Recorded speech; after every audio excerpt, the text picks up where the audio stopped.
Welcome back to another episode of Out Loud Geek, where we discuss news and views about pop culture, science fiction, fantasy, food, cooking, the outdoors, and more. Welcome back to another episode of Who Will Be the Biggest Flop? This is part 11, and another new movie barely kept Barbie at number 2 at this weekend's domestic box office. First, I'll announce that 2 of our contestants from last week have dropped out of the running for Who Will Be the Biggest Flop, since neither will come close to unseating the current leaders.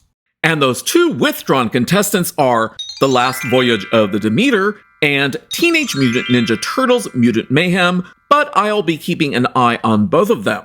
Next, we'll introduce our first contestant that has no box office updates this week since it is no longer playing in any theaters worldwide. But if you didn't see my special edition that I released a few days ago, then you may be unaware of a major revelation about this contestant. So let's have a big round of applause for the entry from Warner Bros. Discovery and DC Studios, that completely underperforming superhero movie The Flash, starring everyone's favorite wackadoodle actor, Ezra Miller. The movie's final global gross box office remains at $268.5 million with nothing to project going forward. But the movie's estimated break-even point range is actually $750 million to $900 million, because Warner Bros. Discovery and DC Studios have been lying about the movie's production budget, which wasn't $220 million, it was $300 million. And we then multiply that $300 million production budget by 2.5 and 3.0 to estimate the break-even point range to account for the 50% of gross ticket sales that movie theaters keep for themselves, as well as the additional costs of marketing the movie and other miscellaneous costs that the studio pays above and beyond the production budget. Thus, the movie's final global gross box office loss ranges between $481.5 million to $631.5 million. And when we divide that range by 2, it yields a range of possible loss for Warner Bros. Discovery and DC Studios of $240.8 million to $315.8 million.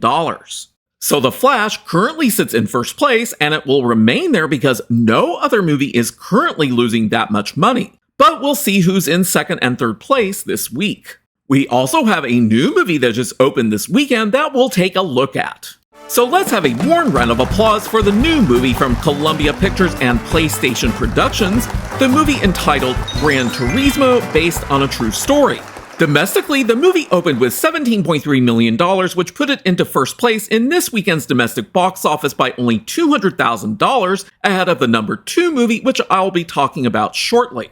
Internationally, the movie opened with $36.5 million to give Gran Turismo, based on a true story, a global gross box office opening weekend of $53.8 million.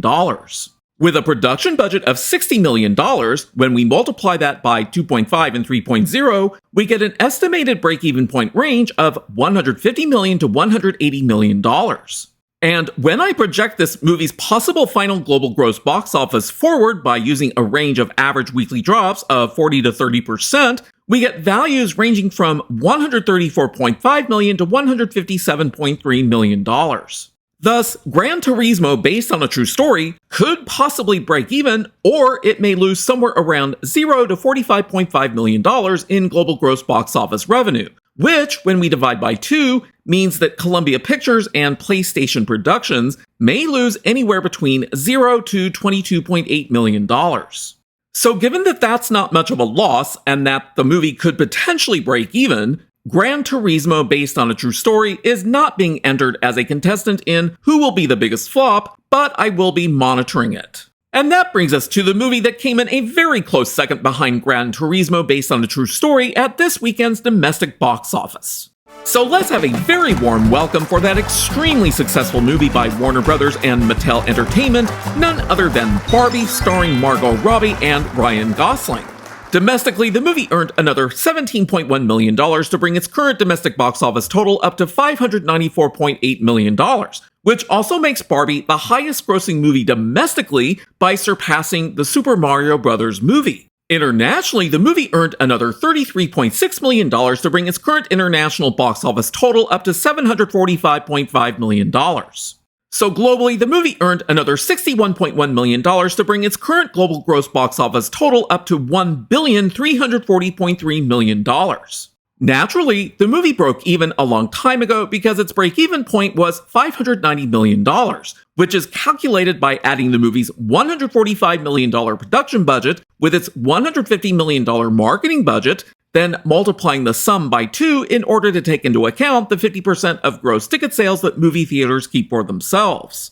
Using a range of possible average weekly drops in box office of 40 to 30% allows me to project that the movie's final global gross box office earnings may range between $1,431.8 million to $1,480.9 million.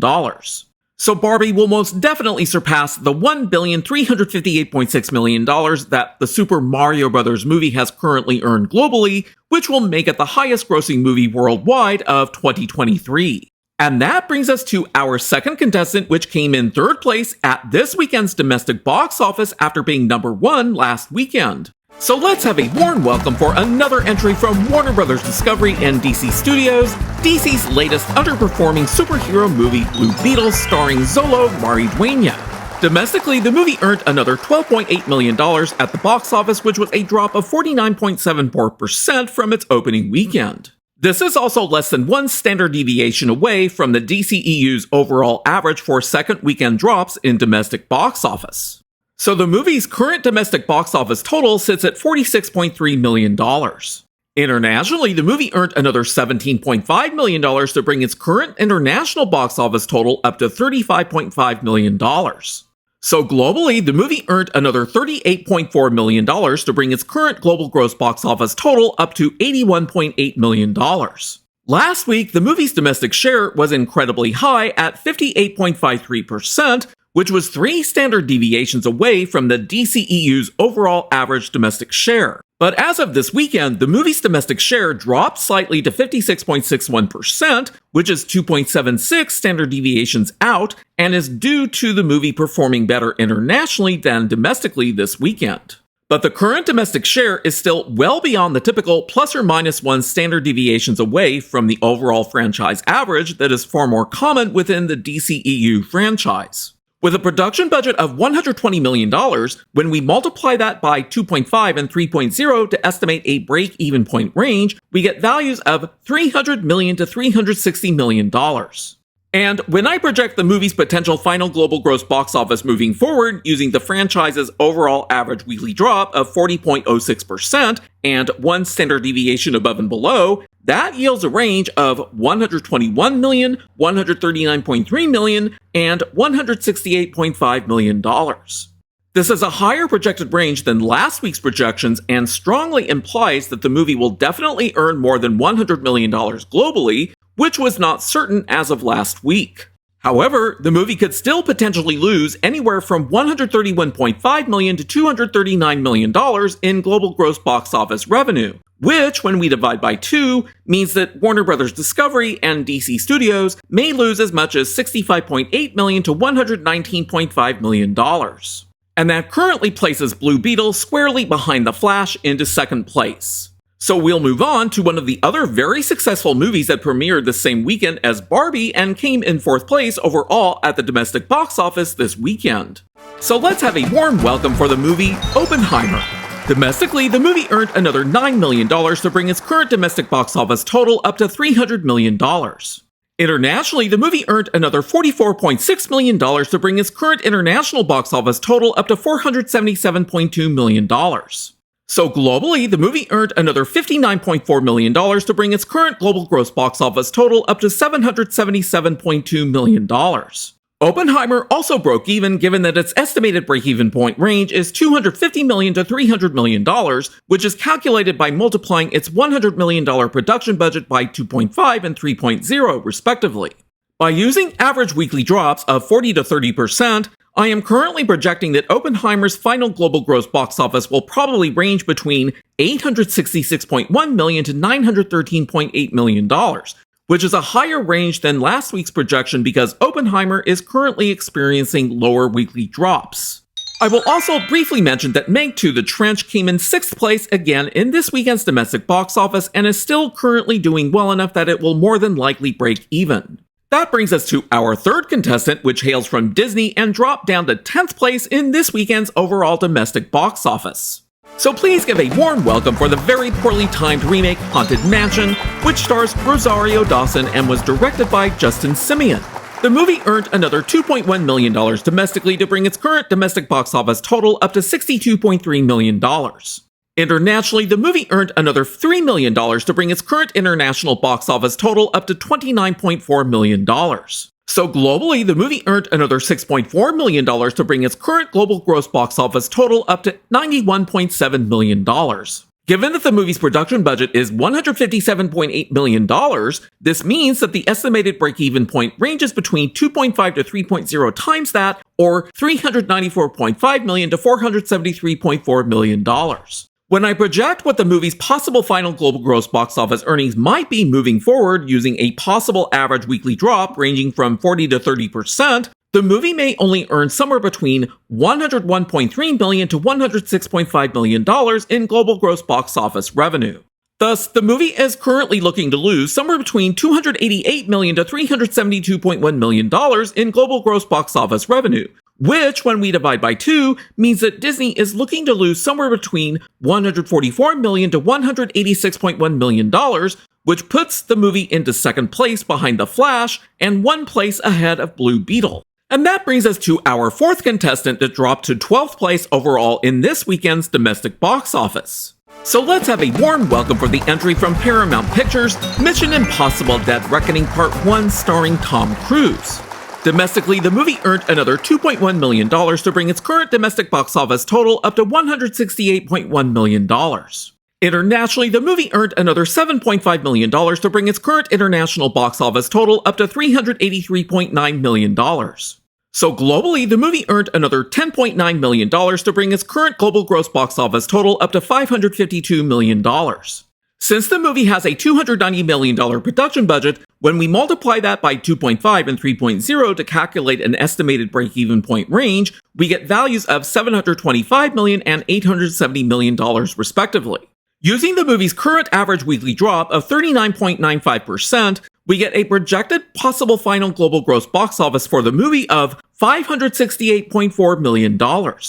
So currently, the movie is looking to lose as much as $156.6 million to $301.6 million in global gross box office revenue.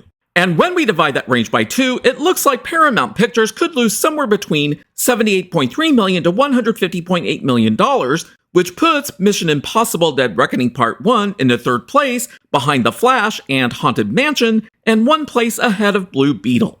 And that brings us to our fifth and final contestant, which dropped to 21st place overall in this weekend's domestic box office. So let's have a warm welcome for Kathleen Kennedy's truly terrible entry from Disney and Lucasfilm, Indiana Jones and the Dildo of Destruction, starring the 81-year-old Harrison Ford. Domestically, the movie only took in a rather pathetic $270,000 to bring its current domestic box office total up to $174.1 million. Internationally, the movie brought in another $2.8 million to bring its international box office total up to $205.2 million. So globally, the movie earned another $3.3 million to bring its current global gross box office total up to $379.3 million. And when we project that forward by using the movie's current average weekly drop of 43.59%, we get a projected final global gross box office for Indiana Jones and the Dildo of Destruction of $392.2 million. The movie also has an estimated break-even point ranging from $736.8 million to $884.1 million, which is obtained by multiplying the movie's bloated production budget of $294.7 million by 2.5 and 3.0, respectively. Thus, Indiana Jones and the Dildo of Destruction currently stands to lose somewhere between $344.5 million to $491.9 million in global gross box office revenue. And when we divide that range by 2, we get a possible range of losses for Disney and Lucasfilm of $172.3 million to $245.9 million, which places Indiana Jones and the Dildo of Destruction into second place. So to recap this week's results, The Flash sits in first place, Indiana Jones and the Dildo of Destruction sits in second place, Haunted Mansion sits in third place, Mission Impossible Dead Reckoning Part 1 sits in fourth place, and Blue Beetle sits in fifth place. So be sure to tune in next week for another exciting episode of Who Will Be the Biggest Flop? Thanks for watching today, and a huge thanks to everyone who has subscribed to our channel.